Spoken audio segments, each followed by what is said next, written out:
I never thought I'd find myself living in a nursing home at 80, but after a year in this place, I've learned more about life and aging than in my previous decades combined.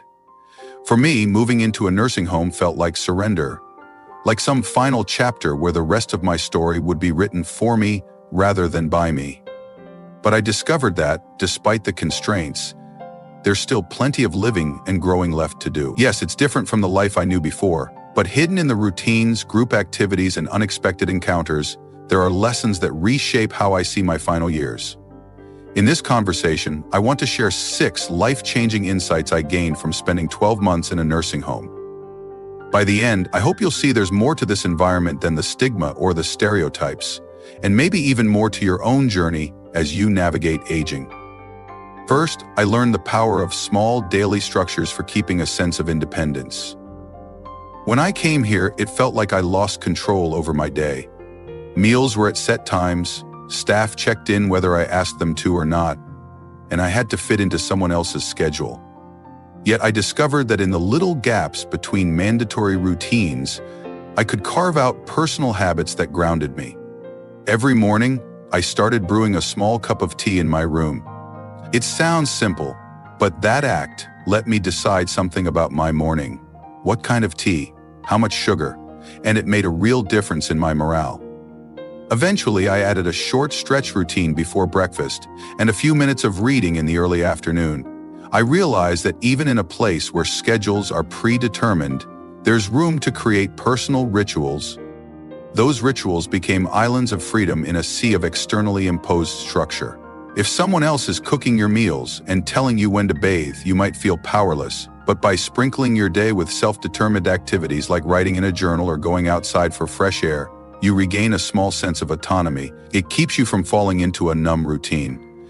That was my first revelation. Structure, even in limited form, can serve as the backbone for dignity. I now urge anyone over 65, whether at home or in a senior facility, to find a few personal rituals.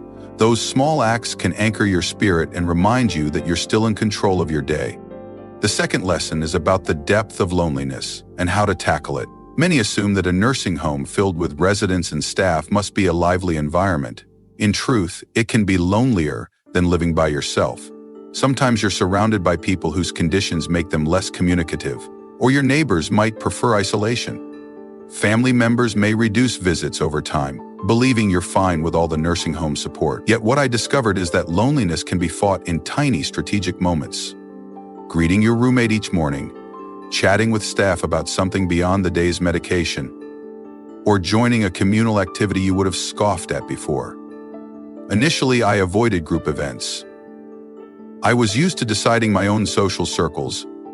Over time, I forced myself to attend a few group gatherings, even if it was just a craft session or a sing-along. I came to realize that human connection still matters immensely, even if it's not with your dearest loved ones from the past. A kind word from a fellow resident or a shared laugh with a nurse can cut through layers of isolation. I also learned to ask my family for more frequent, shorter visits instead of rare, long ones. These bite-sized interactions let me feel connected weekly rather than waiting for a big monthly reunion. If you or a loved one struggles with loneliness, remember, you can find companionship in small gestures and daily greetings. It may feel awkward at first, but it's worth the effort. Another lesson, aging in a group setting reveals how everyone's body and mind take different paths. I've met people 10 years older than me who can outwalk me on the courtyard path, and individuals younger than I am who struggle just to speak. The biggest eye-opener is that aging isn't a single, uniform trajectory. Some soared past 90 with minimal cognitive decline, while others in their early 70s face severe disabilities. That made me stop comparing myself to others in a negative way, because each person's longevity and health reflect a mixture of genes, lifestyle, and pure chance. If you see someone your age running laps and you can barely shuffle, it doesn't mean you failed. It means your path is your own. Conversely, if you find you're in better shape than some younger people, it's not about boasting but recognizing how fickle health can be. These comparisons can drain you or inflate your ego. Far better is to appreciate that each person's journey is unique. Once I accepted that, I stopped feeling ashamed of my walker or resentful of those who still dance. I found more peace in just working at my own pace, setting goals that fit my personal limits rather than living by external benchmarks. That acceptance of diversity in aging, ironically, made me feel younger inside because I no longer carried that burden of constant comparison. The fourth lesson is the ongoing value of mental stimulation. A year in a nursing home can become mind-numbing if you let it. Television drones in common areas and routine medical checkups can overshadow any creative or intellectual spark. Many older people assume that mental decline is inevitable, so they surrender to passivity. But I found that the brain remains hungry for stimuli. I started reading books I never had time for before, and even tried simple puzzle games. Some facilities offer classes or discussions, but if they don't, you can create your own study hour. I discovered I could request books from the local library and staff would help me get them delivered. Engaging with new information and challenging your brain can keep your mind agile and your days more fulfilling. Even small actions, like memorizing a short poem or learning a few phrases in another language, can spark synapses you thought had gone cold. This mental engagement also keeps despair at bay. When each day includes a mental task or new insight, you realize you're still growing, even if your body isn't what it used to be. This sense of growth can make life after 80 feel vibrant in a way few expect. If you're living at home, you can apply the same principle. Incorporate a learning project into your routine. At any age, curiosity is an antidote to stagnation. The fifth discovery is about letting go of some old expectations, specifically those that revolve around how your final years should look. I came into the nursing home bitter, believing I failed because I wasn't living independently. I believed a truly successful older adult remains in their own house, fully self-reliant. But reality had other plans. My mobility took a dip, and my family worried for my safety if I remained alone. At first, I fought this arrangement at every turn, complaining daily about the shared room, the meal schedule, the sense of confinement. Over time, I noticed a pattern. My own anger made everything worse. I realized I was judging myself against a standard that no longer served me. Does it truly matter if I end my days in my own home or in a community setting? If I can still find meaningful moments, relationships, and self-worth? By accepting that life had placed me here, I opened my eyes to the positives: professional medical care close at hand, staff members who genuinely cared about my comfort, and some unexpected friendships with residents who understood the same struggles. Letting go of rigid expectations let me see the silver linings I was previously blind to. This shift doesn't mean I love every aspect of nursing home life, but it frees me from the torment of thinking I should be somewhere else. If you find yourself or someone you love in a similar predicament, consider that acceptance might bring more tranquility than constantly fighting an unchangeable situation. Life can be fulfilling in unexpected places, provided you're open to it. The final major lesson is the recognition that emotional resilience matters more than ever. The older you get, the more you confront loss of peers, family members, even aspects of your own independence.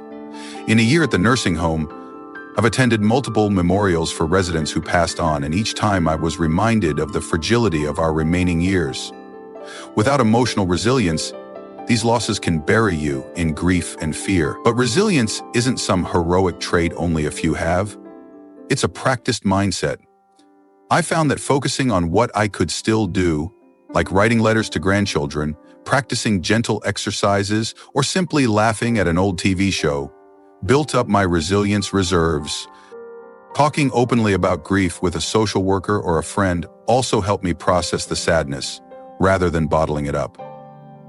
In an environment where death seems near, it's easy to become morose or to isolate.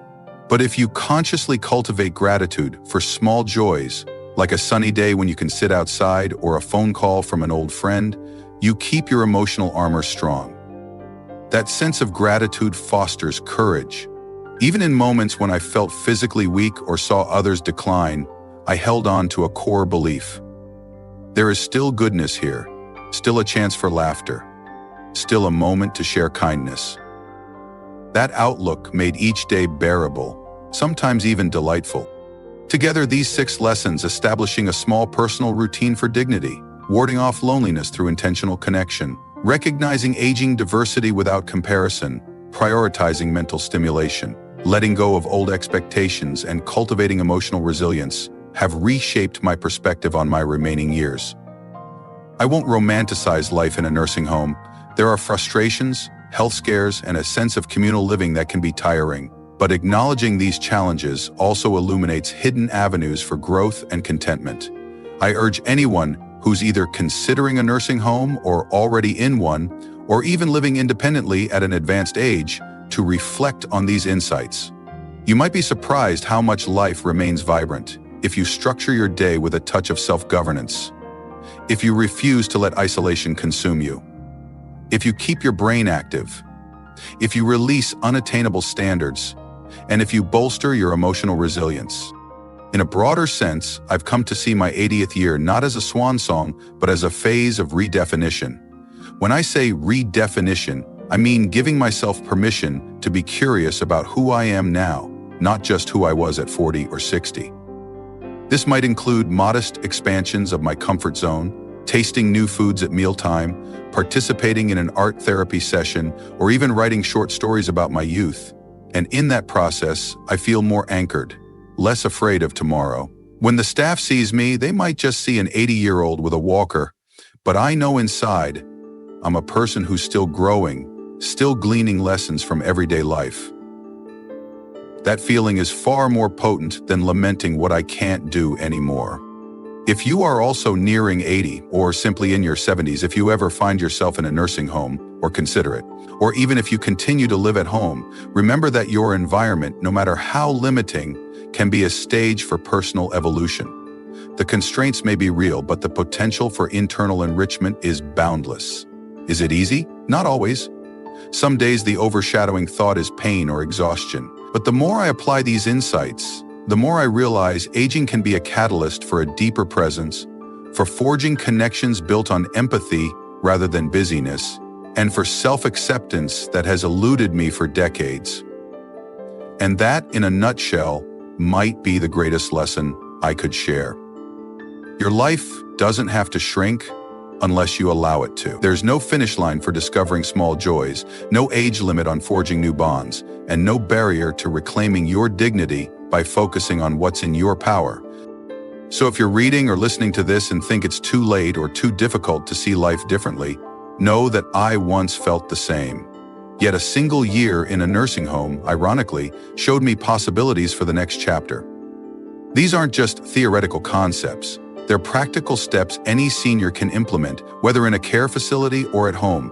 Embrace them one at a time and see how your perspective changes. In doing so, you might unearth more courage and contentment than you ever thought possible, even in a setting you once dreaded, because as long as we breathe, we can choose growth. That's the humbling yet uplifting realization I carry forward, and I hope you find something here that sparks your own sense of renewal.